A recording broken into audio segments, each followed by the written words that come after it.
Well, hi, everybody, and welcome to our second master class entitled Framework of the Rural Health Support System. And this master class is provided by Ryan Kelly. Ryan is the executive director of both the Mississippi and the Alabama Rural Health Associations. He's also a board member of the National Rural Health Association, among other associations. His professional interests and areas of expertise include healthcare, education, business, technology, economic development, and politics. Somehow, Ryan, I can see you juggling all of those very masterfully, and they all do go very well together. I do. So this master class, we're going to be talking about geography. We're going to be talking about living in a rural area versus a more urban area. And geography is expressed as the geospatial determinants of health. Anything with the geography marker, so we can think about the state that you live in.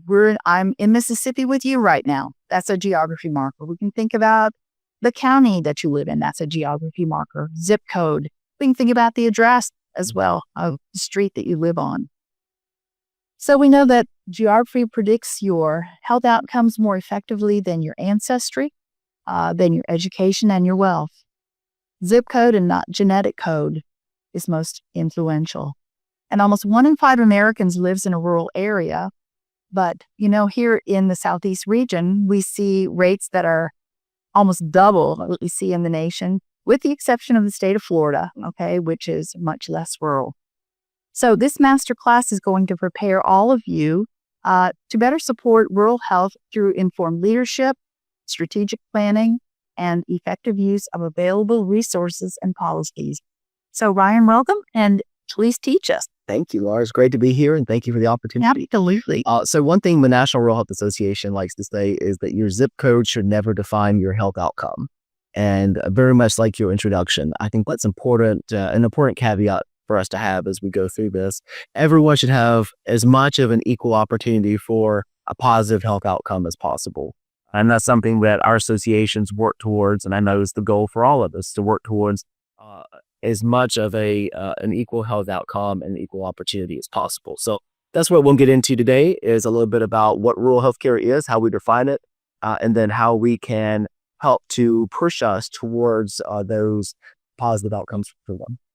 So letting go, as you'll see on your screen, completion of this masterclass webinar will enable you to define the term rural and understand rural maps, understand the framework of rural health infrastructure, examine the common issues with delivering healthcare in rural areas and how to treat those rural populations, and then to discover several positive innovations and concepts driving the innovation and a positive rural health outcome.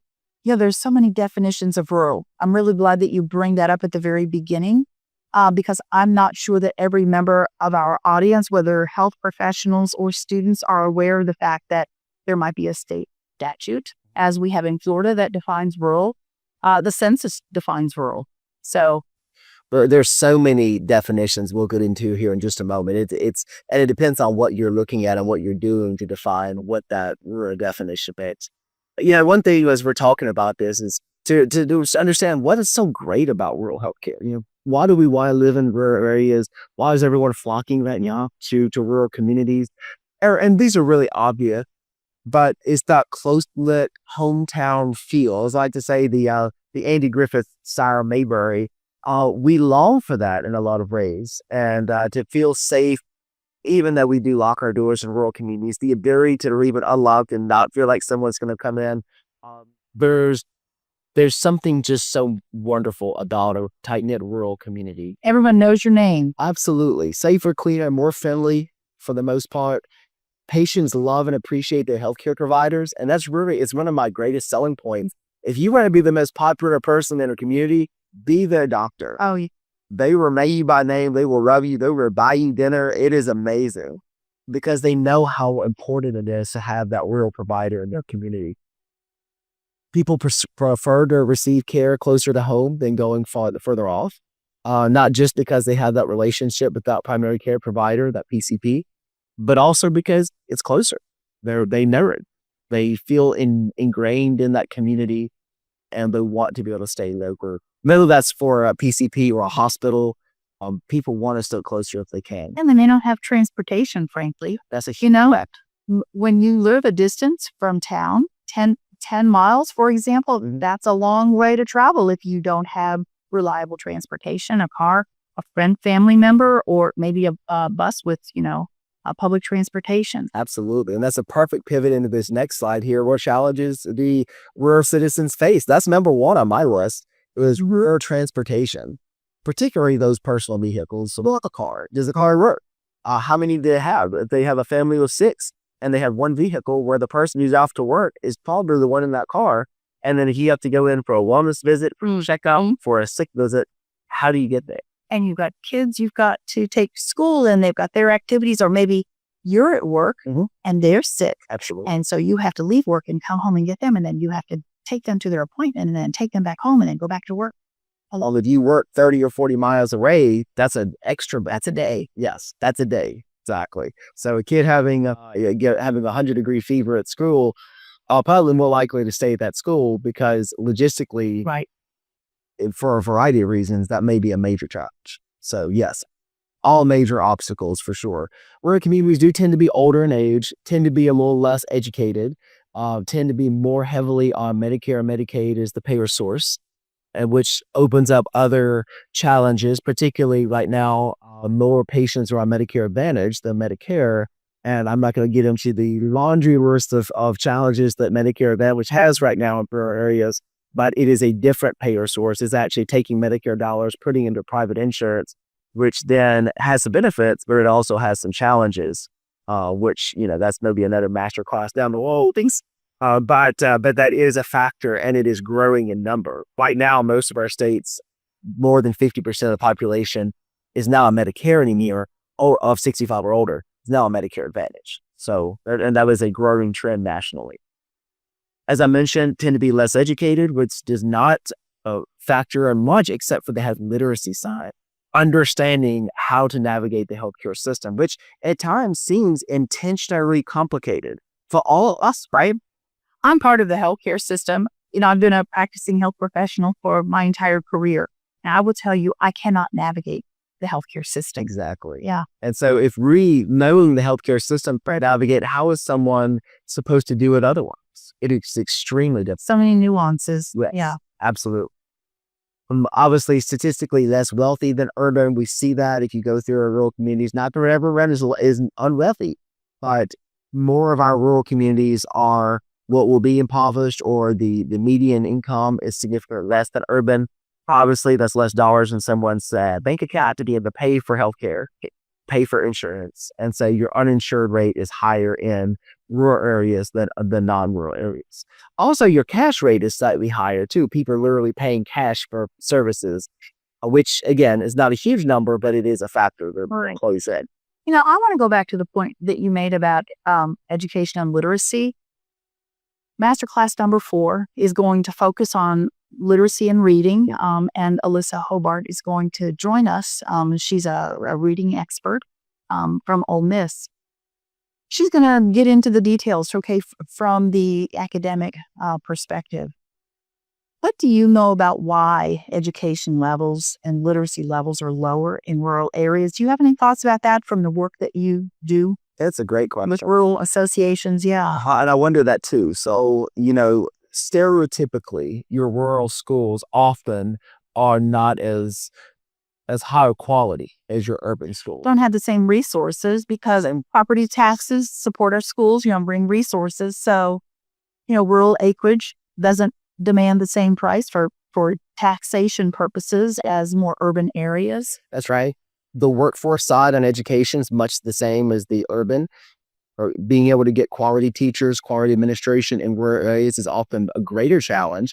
Now, I say that stereotypically because I know some amazing teachers in rural areas. I know some amazing schools. My kids go to one. It's a county school, and it was one of the best in the state. Sure. But when you look at data and statistics, more of your rural schools fall into the CDF category, and your urban schools often, even if they're not the best, are still better.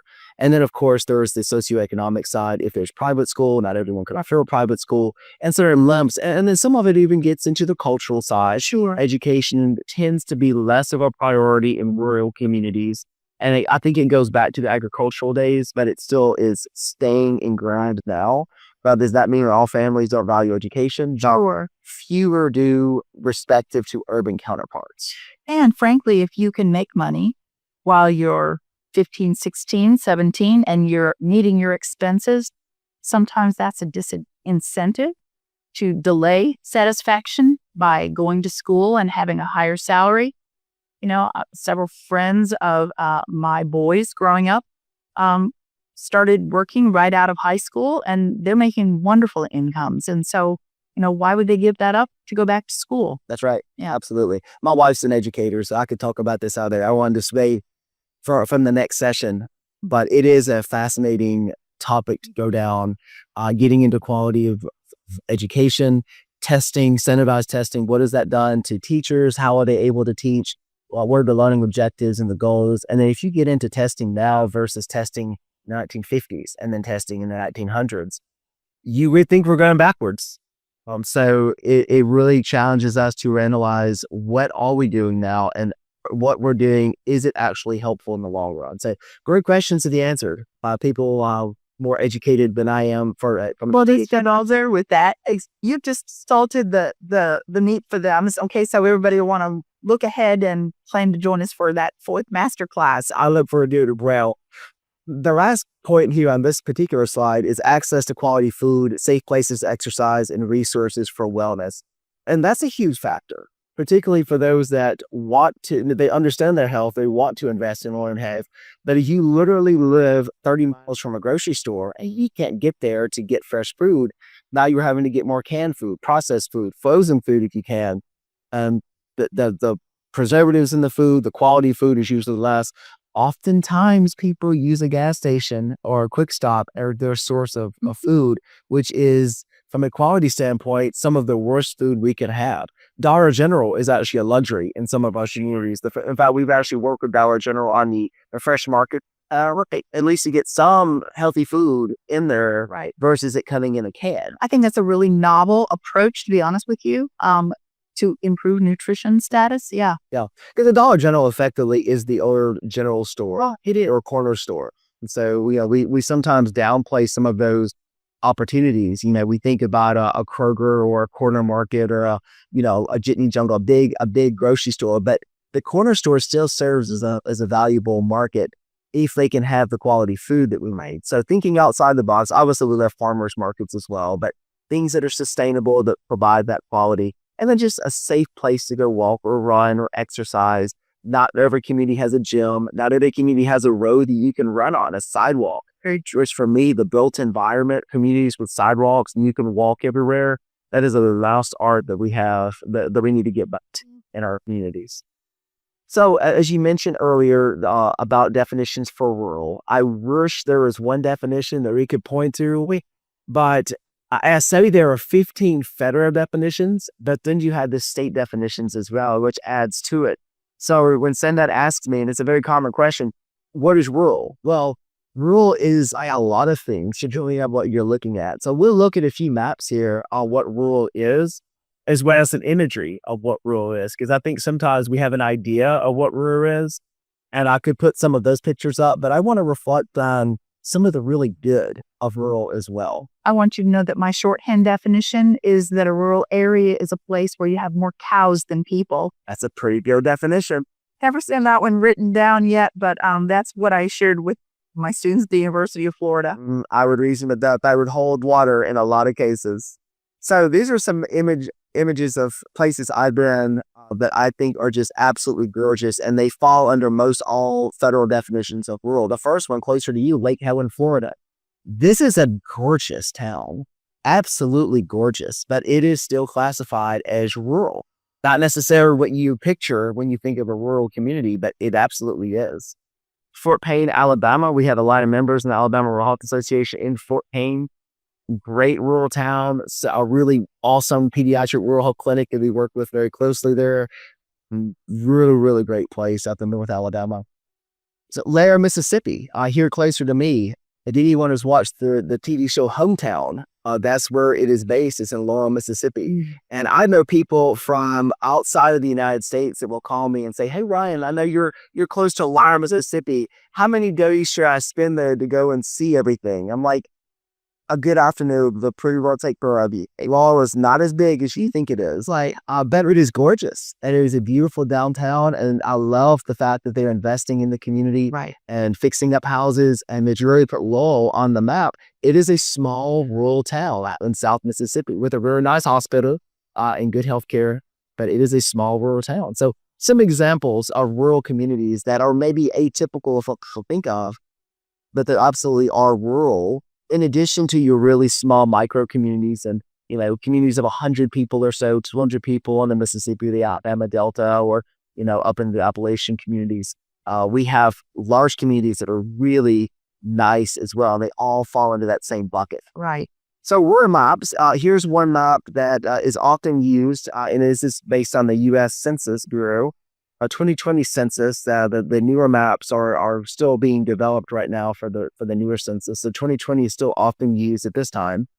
The darker areas on the map are your urban clusters. The lighter there is, the fewer people that you have. And if you look at Mississippi, where I am, there are only 4 places in Mississippi that are considered urban in this case. Wow. So you have your far north Mississippi, where we like to jokingly say South Memphis. So Olive Branch, Hernando, those sorts of areas in the far northern part of the state. The Jackson metro area, where we happen to be filming this now. The Hattiesburg metro area, which I would just outside of that in South Mississippi in the Pine Belt, and then the stretch along the Mississippi Gulf Coast. And you can look in Alabama. You've got the greater Birmingham area, Huntsville. You had down on the coast as well. You get into Georgia. Obviously, your darkest green is in the Atlanta metro area, one of the larger ones in the country. And then you have a few other areas down along the Atlantic coast. Florida, as you mentioned earlier, is probably the one state in our area here that is the least rural. But look in the Panhandle, and you still have very rural areas. Right. And where I'm in north central Florida, absolutely looks just like where we're sitting right now. And we call that North Florida an extension of South Georgia. It very much is. Yeah, absolutely. And so, you had your urban centers as you go down towards, the coastline towards Miami into the Everglades. But aside from that, Florida is very rural. It is. So all of our states, even really urbanized states, you think New York, and you're going to think, oh, well, New York is New York City. But everything else about New York, with the exception of Buffalo and Albany, are really very rural. You look at Maine is the most rural state in the entire country. Beyond West Virginia or Mississippi or Montana or Wyoming, Maine is actually the most rural of all of them. It's pretty amazing. So this map here is actually my favorite because it gets into the actual population density. This next map is a USDA map. It goes from the U.S. Office of Management and Budget. The urban areas are those in gray on this map, and the rural areas are in orange. I don't know why they didn't flip that, but that's what the map did.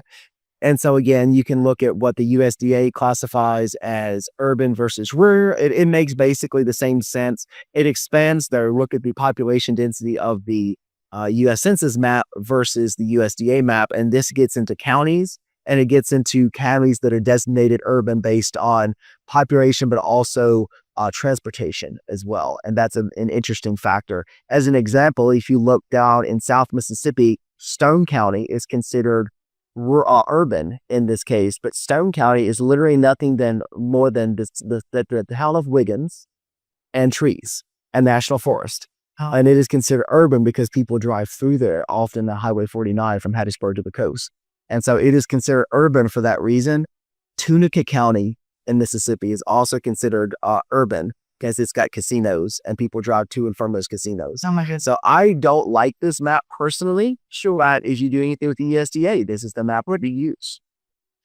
The next map here is the Southern population change from 2010 to 2018. I thought this was an interesting map. I couldn't find one newer than this. So I'm sure, again, post-pandemic, this is going to be changing dramatically. Particularly, I think Florida and Texas are going to see dramatic changes, perhaps Georgia as well. I think we already have, because 10 years ago, I can tell you that the population that lived in rural areas in Florida was about equivalent to the national 105. And right now we're at 9%. Wow. So we've had a tremendous population shift. Yeah. And I can tell you that after the hurricane seasons of the last 2 years, Right. again, I live in rural north central Florida. We're seeing a number of families moving to north central Florida, not because of the University of Florida, which is traditionally why they come, nor because they work in healthcare, but because they want to live in north central Florida where there is lots of space and land is plentiful and less expensive. Absolutely. And there are no hurricanes. And no hurricanes. Exactly. That's right. So this map is going to be a bit dated, but I think it still shows the major population centers that are growing. So the shades of red show population decline, shades of green show population increase. And, you can look at the shades of red and it tends to make a bit of sense.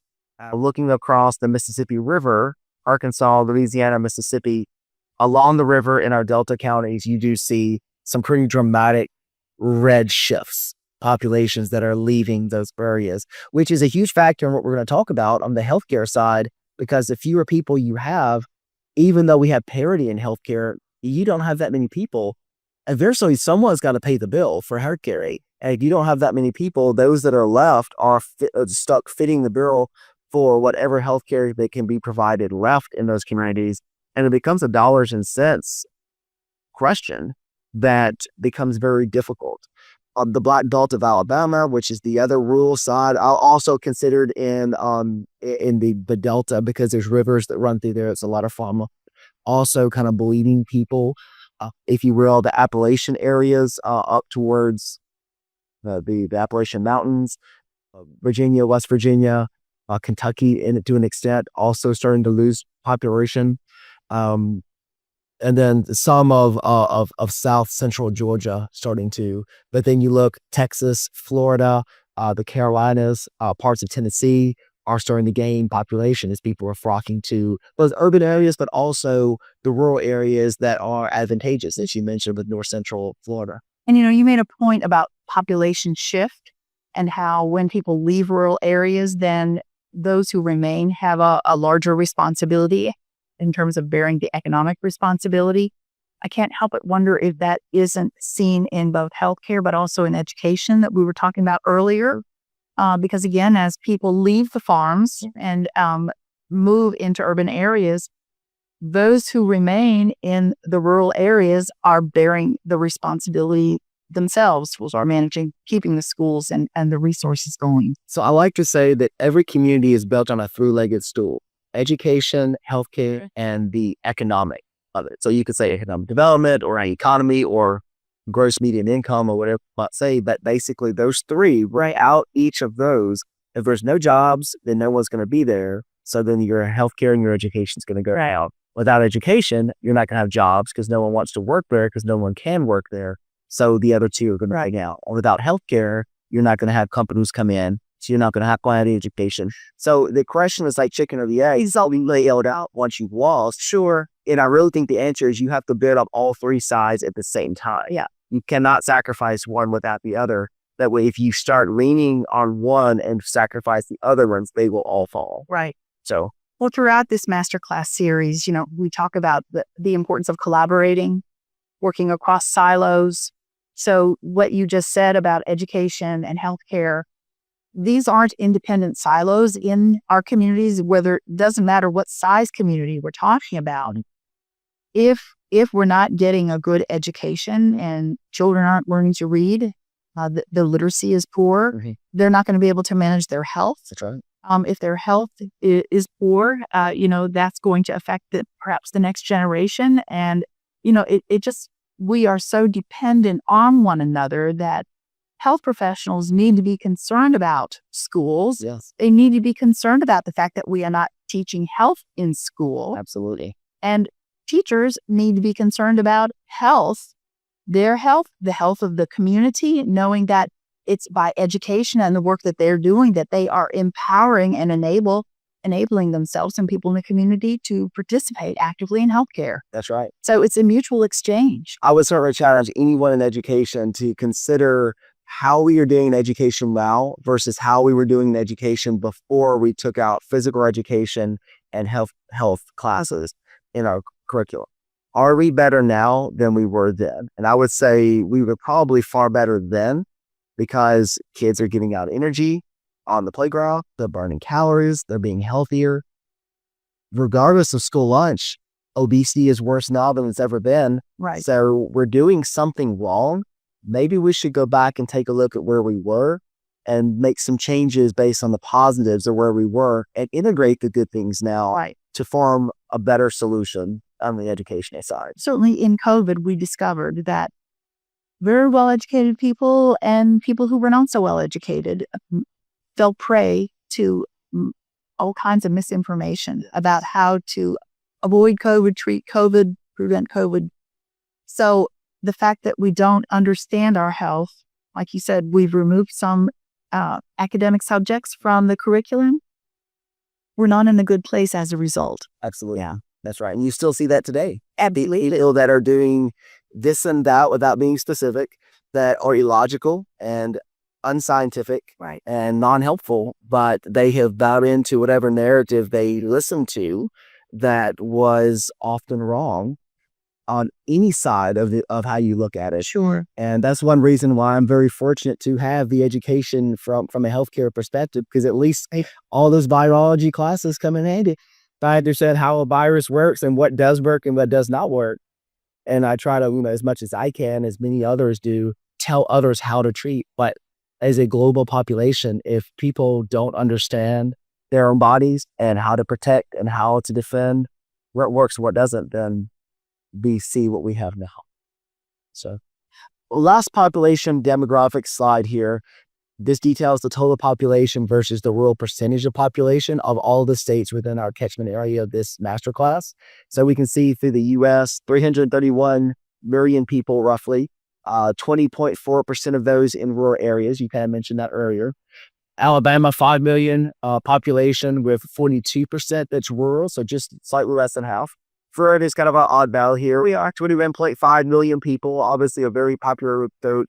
9.1% in rural areas.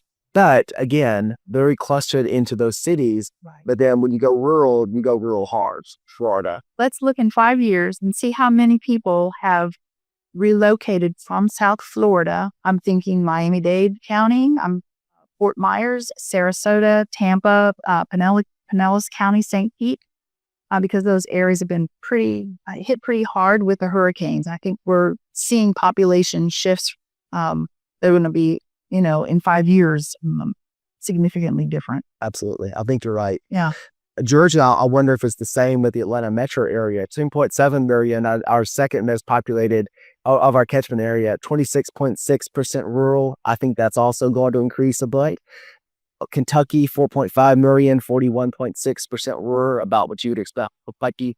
Mississippi is the only one that's above 50%. So it's one of the smaller states here, 2.96 million.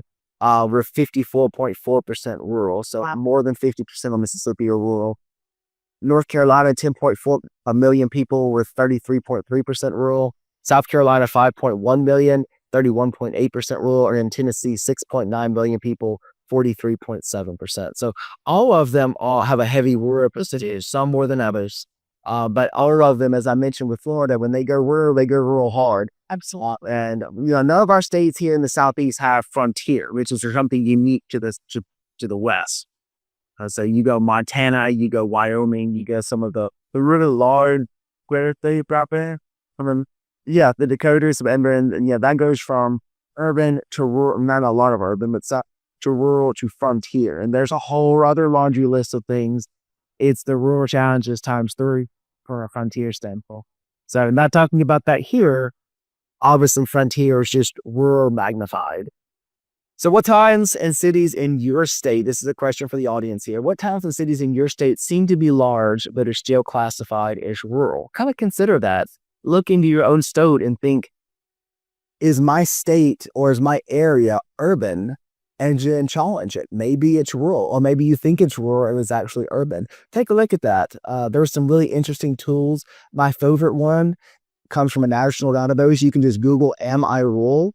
The first one that will come up is a great national tool that you can type in your zip code or your address, and it will tell you if you are classified as rural or urban based on the demographics and the different definitions. So take a look at that while you're looking at this webinar or after hours, and see if you classify as rural or urban.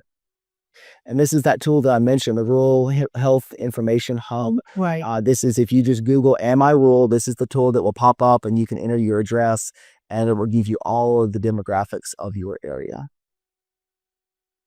So rural health infrastructure, I want to talk a little bit about, when we talk about rural health care, what does that mean? Right. Because, we think rural areas, but then we think hospitals, clinics, what types of clinics are there? And there's various different types of people on here. Some will already know this, some will have no interest in this. So I'm gonna not gloss over it, but not going to get too in depth. Right. People can search on their own if they really want to get into the billing mechanisms. I'm not going to go over that. But I do want people to at least understand that there are different types of facilities. And some of this gets into the bleed of rural healthcare, especially when we talk about hospitals. A lot of it is the payment types that these hospitals have. Why do they have some services and not others? Mm-hmm. Why are some struggling and some are not? They're not all built the same. Right. There are different hospital structures, and their structures are specific to the communities, depending on what those communities need. So we'll get into that here just briefly. For hospitals, there are three main types of rural hospitals. And we're not talking about the urbans, we're just going to talk about the rurals. So there's what's called a prospective payment system hospital, or what's commonly known PPS hospitals. These are the larger rural hospitals. They go off of what's called the prospective payment system classification. So they bill for procedures, they get money back for those procedures. More like your urban hospitals would have. Sure, it's slightly different. But then you have your critical access hospitals. This is most widely known as your typical rural hospital in a small community up until recently. These hospitals are based on the cost of services. So rather than billing for the actual services generated, so you go in, you break your arm, they put billing codes in, and then they get paid based on those billing codes. They would base it on the cost that hospital has. In theory, 101% of their costs. So the hospital can make 1% on whatever it was that happened. But since we had sequestration back when Congress couldn't agree on a national budget, we still have that. That's 2% off of everything that Congress would pay, including Medicare and Medicaid. So we go from 101% of cost now to 99% of cost, which you can imagine they invested now, they get 99 cents back. That's a bad thing. That's one reason why a lot of our hospitals are suffering right now, is because sequestration has cut them from, in the critical access hospital side, 101 to 99.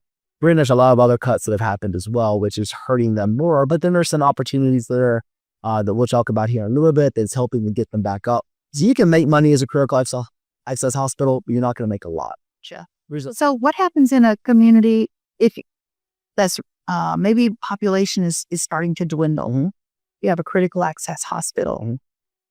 If you break your arm, does it cost less when there was more population maybe in the community because you had maybe more employees at the hospital? You had less overtime because you had more people to draw from? It's a great question. So that actually could be a factor. They have what's called a cost report, and all of the costs of the facility. And there's some nuances to this, especially from their clinical system, their outpatient system, swing bed, and the like. But all of the cost goes onto that cost report. Yes, if you have less cost, then you get back less for the cost of those procedures, depending on what it is. Now, often it's not going to fluctuate that much because a doctor is still a doctor and insurers still make a doctor's rate. Now, when you get into difficulties in hiring, and now you're having to pay more, and saw this again, Right. slightly post-pandemic, nursing especially really drove up costs because you get travel nurses make more, so you're having to pay more, so the cost ends up going up, which is delivered onto either the patient or to the insurance type, whether public or private, Medicare, Medicaid being public. And so it's going to actually cost more on the taxpayer in this case than it would have otherwise. But yes, if the cost of the facility is less, they would make less. And so there is a fluctuated theme. Typically, costs are going up right now, and we see that for the most part. But we do see rural costs being lower than urban costs oftentimes. So it is, from a socioeconomic perspective, cheaper to get healthcare in rural areas than it is in urban areas. And again, now there's some nuance to this statistic, but the quality metrics of rural healthcare is actually better than urban healthcare. So you can make the argument, again, the devil's in the details, but you can make the argument that rural healthcare is both better and cheaper than urban healthcare. Now, interesting. There's also things that urban healthcare can only do that rural healthcare cannot, because they have more specialists, they have more resources than the rural does. So again, devil's in the details. That based on some basic metrics that we have, it's both higher quality and cheaper than the urban counterpart. And that absence of specialists is really a problem that in many rural areas, because again, if you don't have transportation that can take you to an urban area where there's a specialist that you need, you're in trouble. That's right. Yeah. And as we said earlier, most patients want to stay local. They do. So if they can stay local, then oftentimes their care can suffer. You think, especially from an inpatient standpoint or a nursing home, swim bed, anything like that, if you're not able to stay in your local community with the people you know and love, that we're familiar with, and your family, then your care will suffer. Your health outcomes will suffer, not as a result of the skill or the technology or the resources, but simply we're humans. Absolutely. That emotional. Yes. Yeah. Socially support. That's huge. The newest hospital type that's popped up here in the last couple of years, and we were a big supporter of this, is called the Rural Emergency Hospital. So this is somewhat similar to a freestanding emergency room that you've seen, but with some nuance to it. This is for communities that don't need a full-scale hospital, but they need some sort of a triage, right, an emergency triage location. And this is especially for those small communities that are shrinking, in my opinion, that they need that hospital, that they either cannot sustain or don't need the full gamut of everything the hospital can do. right. And so this is where the Rural Emergency Hospital comes in. Similar in its payment structure to critical access, but it's just higher. They make mirror off of the rural emergency, but you don't have the inpatient, you don't have the swing bed and some of the other things that you could have with a critical access hospital. From a clinical standpoint, and those people who have gone to one of these clinic types, whether they realize it or not, there's two clinic types that are really popular and widespread among rural areas. Your rural health clinic and then your community health center, also known as a federally qualified health center, or for those that are really naming out on this, federally qualified health center lookalike. FQHC lookalike. Community health center is your catch-all term for book. So rural health clinics and FQHCs or community health centers are built on the same federal guidelines, the same bucket of money, but they're reimbursed in two different ways. You'll see community health centers in both rural and urban areas. They're built more on the sliding fee scale, and every patient pays something that it might be different, and then the federal government picks up on grants and other reimbursement for some of those services, whereas rural health clinics are based on what's called an all-inclusive rate. So there's a whole gamut of the number of things someone could come in with, and that clinic is paid the same dollar amount for the Medicare and Medicaid for any one of those different procedures. And of course, these two clinic types can do other things. They can do mental health, they can do dentistry, that often they're built on primary care based on those two reimbursement models. So, and I've talked about here these different slides here, so I'll just kind of briefly kind of polish over these. The prospective payment system hospital, as I mentioned, receives the predetermined payments for specific services regardless of the actual cost. The critical access hospital is built on the CMS, the Medicare Medicaid services, a reimbursement structure that is designed for that 101% of cost of care. And you also have to be more than 35 miles away from another hospital. So you can't put a critical access hospital right next to an urban hospital. There was a geographic distinguishing factor there. The Rare Emergency Hospital is the newest one. And the images next to these are examples of hospitals that are actually in those different structures. So this is John Paul Jones Hospital. Is a new type. This is based similar on the critical access hospital, but it's on a higher reimbursement structure based on the cost of care. And they do not have inpatient beds except for those with a distinct part license for skilled nursing, which is not many of them. I mentioned the rural health clinic. This is very common in particularly rural areas. These can be both independent of a hospital, or they can be what's called provider-based, which means they're attached to the hospital. And again, that kind of gets into some interesting billing arrangements and coding arrangements from the hospital and the clinic. But basically, they're built on the cost of care and through that all-inclusive rate.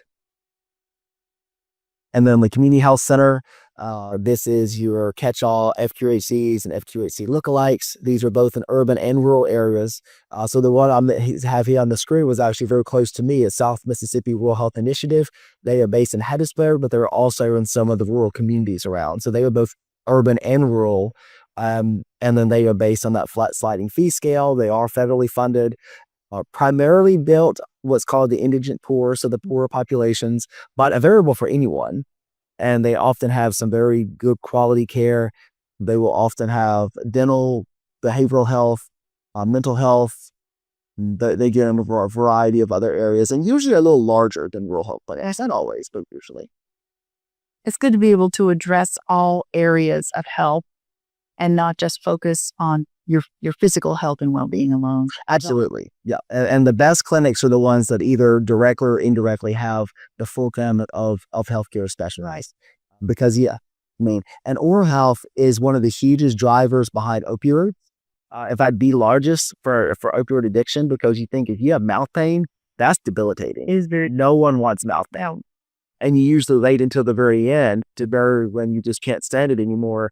But then you get secondary infections. It really messes with your endocrine system, so your hormones are all out of whack.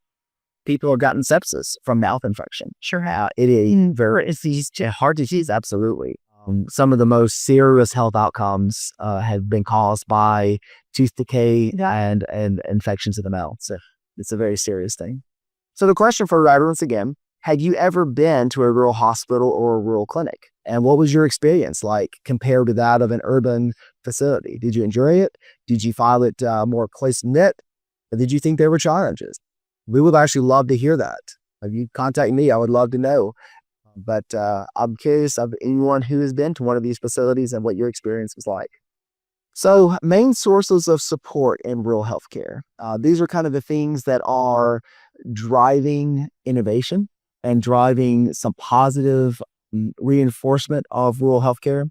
So the 340B prescription drug program, this is one that's often talked about alongside drug price transparency right now on the federal side.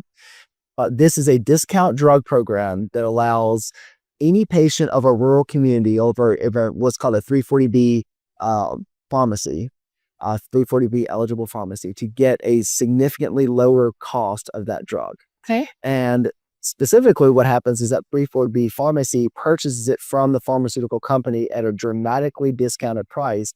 They then charge more than that, but far less than retail for the patient. They're able to keep that difference. The patient gets a much cheaper price on those drugs. That pharmacy or pharmacy that's built into the hospital in some cases is able to keep that profit. And that is able to reinforce the hospital. I mentioned some of those negative reimbursement structures. Right. That's able to reinforce some of those, and that hospital is able to invest back into patients where they might have been losing money or having to claw it back in other areas. So 340B is actually a really good program for both patients and also for pharmacies and hospitals. The emergency and non-emergency transportation, this is a really important thing that we're trying to grow and reinforce right now. But you have both ground and air. Non-emergency transportation, we're starting to get into like Uber and Lyft doing those sorts of things. But oftentimes you have vans or other types of buses that are equipped with handicap accessible ramps. They're taking people to and from appointments that are not ambulatories. You don't need your ambulance, but they don't have a personal vehicle or some other way to get there. Right. And then, of course, emergency, you have your trucks, your ambulances, and you have your air. Air is the most expensive, but it is also the quickest and can get the best nimble in getting to places. And then your trucks, which are all been retrofitted with telehealth equipment and other sorts of things, which is our pivot to the next one, telehealth and telemedicine, which is one of my personal favorites, actually. So using telehealth connectivity, we're able to get to patients anywhere they are at any time. Broadband obviously being the limiting factor here, but it is amazing. From a primary care side, from a mental health side, telepsychiatry is actually the most popular and fastest growing element of telehealth. Really? Yes. In fact, it is the one source of telehealth where patients prefer telehealth to in person. That makes sense because of the social stigma associated with mental health. I know in North Florida, where I am, we had a grant to support a nurse practitioner who had a circuit of 3 or 4 clinics and federally qualified health centers that she visited every week. And people didn't want to go on the day that she was there because they didn't want their friends to see their truck in the parking lot. Even if they were sick, they didn't go to the clinic on that day because that was mental health day. Absolutely. Now, that was 20 years ago. And I think some of our attitudes have changed toward mental health, but we still have a ways to go. That's right. Yeah. It's interesting. Now, murmur ahead, that's exactly right. The anonymity of the telehealth allows people to share more comfortably in their own home versus, another couch or chair somewhere else. And then the social stigma behind it. So-and-so's trucks in the parking lot. Boy, I wonder what's going on with them. Yeah, we like to think that doesn't happen. And If we're community, everybody knows your name. Exactly. So telehealth, for so many reasons, I had to mention remote patient monitoring, chronic care management, the physician-to-physician referrals. You got your store and forward things like the wearables that we have now, the radiology. Yeah, all of these things are huge right now. And then the support of our rural hospitals with specialists and others in urban centers kind of being equalized and delivering these services to rural areas they wouldn't have before. Right. Finding ways to connect people in rural areas to urban areas, I guess, for lack of a better word, but, finding a way with technology to connect people so that if they don't have transportation and they don't have a healthcare facility close by, they still can be monitored, for their chronic illnesses. They can still receive timely healthcare and health information. I think that part of, technology and AI is certainly not where it will be in 5 or 10 years. And I'm very optimistic that that's going to open some new opportunities, maybe new jobs, and certainly new avenues in healthcare for practitioners. Absolutely. Artificial intelligence, I don't have it on this list, but it's really a thread behind so many of these things. Emergency transportation. Right. They were one of the pioneers at rolling out artificial intelligence to have on a multi-county scale where the likelihood, based on algorithms of past results, that the likelihood of a traumatic issue happening, they can move the truck closer to where that's going to be. And just like magic, it happens almost always. Amazing. And so, yes, this being rolled out into coding with a provider looking at the patient versus having to type away. It listens through ambient learning or types it in. It suggests the billing codes. A human still has to approve it all. It can make edits, but then it sends it on, and this saves hours and hours worth of administrative work that does not help the patient. It's just clerical work. But the AI can now reinforces human beings who can now have the human touch to a patient. Amazing. I had opportunities for instant consultation. So especially the unique things, the more diagnostic style things that providers may not catch early on, the AI through algorithmic learning can determine, hey, here's a probability of what this patient's saying might actually be the case. And again, you still have a human being that's going to diagnose, but while they have all these tools at their disposal, instead of having to go back and research, it's able to learn a whole instant. So it's amazing. And it's going to be a game changer. I think so. Physician extenders, mid-level providers, as we are able to, because we obviously have a physician shortage nationwide. In fact, globally, there's a physician shortage. So it's not even just the U.S., definitely not just the Southeast, but able to use nurse practitioners, physician assistants, and then getting into other levels of extenders in all different areas is able to better empower all of our healthcare entities, hospitals, clinics, and the like, to be able to provide better healthcare at a more appropriate level, depending on the scope of work and the scope of practice of these different provider types. Well, we want everyone to be able to work at the top of their license. And physician assistants or associate, nurse practitioners, physicians are trained differently. They are. They have different skill sets. They have different models that they use for understanding health and illness. So I see this as honestly, again, just a big plus. I agree. Absolutely. We're growing rural training track programs for all of these different professions. Physicians are kind of leading the way on it, but all of them are growing rural training tracks. So oftentimes they're recruited from rural areas. They're trained in rural areas. The residency side, especially for physicians, is one of the most critical because you think that's early 20s when you're getting married, you're having kids, you're growing friends, you're getting into church. And whatever community you land in your residency is often the one you're going to try to stay in or one like it. So if we're having them in rural areas, they're going to want to stay in a rural area. Statistically, if they have an urban area, they're going to feel more comfortable in an urban area. So trying to get rural training track programs, particularly with residency programs, is critical in growing rural positions. And then lower payment forgiveness programs, those are usually state by state and they're kind of varying, but those are ones that we see as important moving forward as well. Some states are doing better than others. Right. So challenges that we have, and we talked about some of these already, the unreliable transportation. Again, as I say, that's number one on my list because it carries along with everything we've talked about. Too few resources to battle the compliance requirements and insurance complexities. I haven't talked about the insurance complexities much, but that is a huge issue that we face on both the inpatient and the outpatient side. And almost all insurance types have it to an extent. Some are worse than others. I'm not going to get into which ones are which right now, but that is a huge issue. And because it takes resources that should be patient-centric, and it's non-patient centric, right? Fighting over the dollar. And it's one of the challenges we have in our country's healthcare system, not unique to the entire world, but some are doing better with that than others. I still say the United States has the best healthcare system in the entire world, but there are things that go on in other countries that are better than they are here, particularly from the regulatory compliance and the fighting over the dollar side. And some of the health outcomes, frankly, are better too.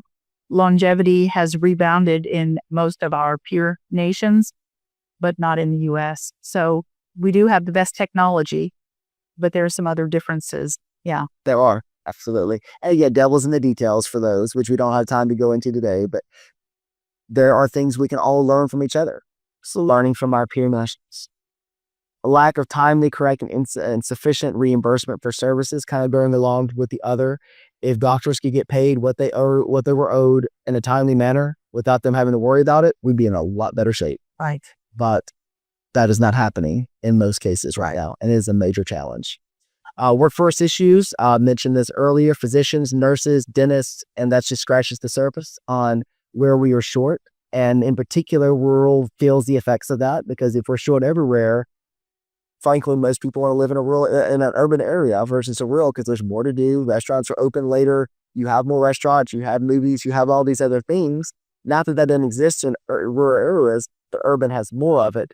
And typically people are more attracted to urban than rural for those reasons. So if urban is having trouble, rural is going to have more trouble. And so trying to recruit physicians and other medical providers to those rural areas is an extra big challenge that we were trying to overcome. Lack of sufficient rural residency programs, I mentioned that. Lack of local leadership educated sufficiently to understand the healthcare needs. That's kind of a unique one that you think a lot of hospital boards, county commissioners, they were not necessarily doctors and nurses. They can be, but oftentimes they're teachers and construction workers and attorneys, firefighters, attorneys. Yeah, they were not educated in the healthcare side. Right. So understanding how a hospital works and how it runs, they may be smart enough to do it, but they're not trained to do it. And so that is a challenge from a regulatory and a healthcare side on the local level is trying to get these elected volunteers and boards up to speed so they can best serve their community from a healthcare standpoint. Sufficient teleconnectivity.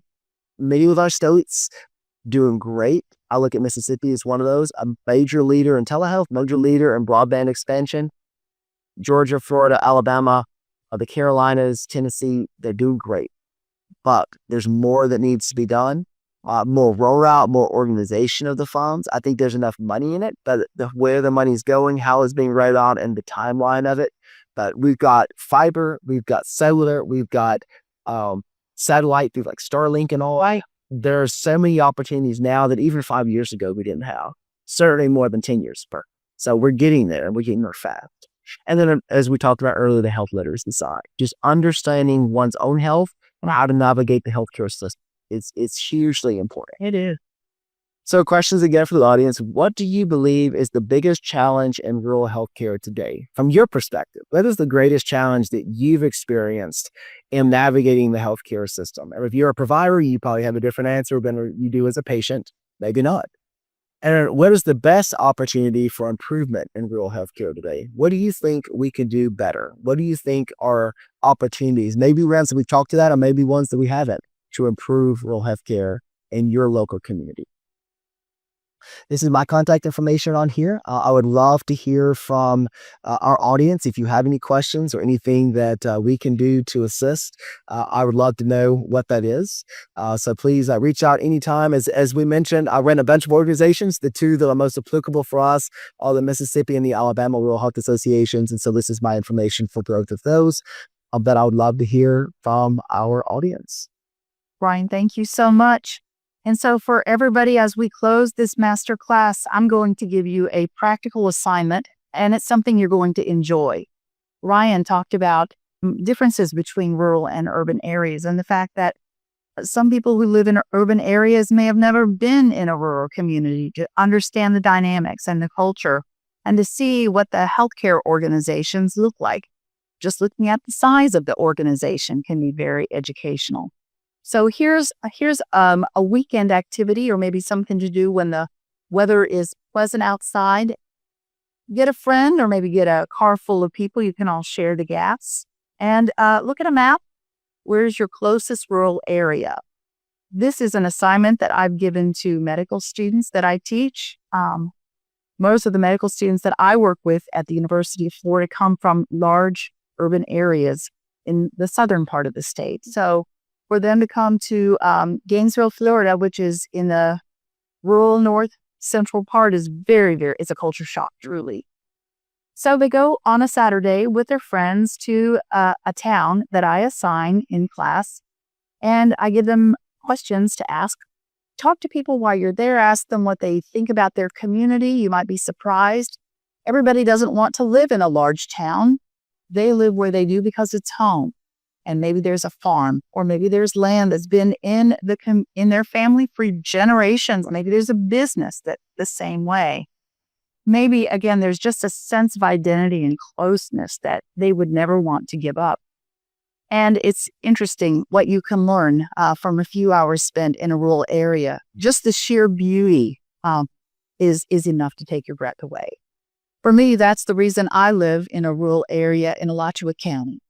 So I hope all of you have enjoyed class. And Ryan, I want to thank you for your time and sharing your expertise with us. So everybody come on back. We have a third master class that's going to be offered. Scott Darius, who is the executive director of Florida Voices for Health, is joining us for master class number 3. He's going to be talking to us about using storytelling as advocacy. And I'd like to give you some good news. Class is dismissed.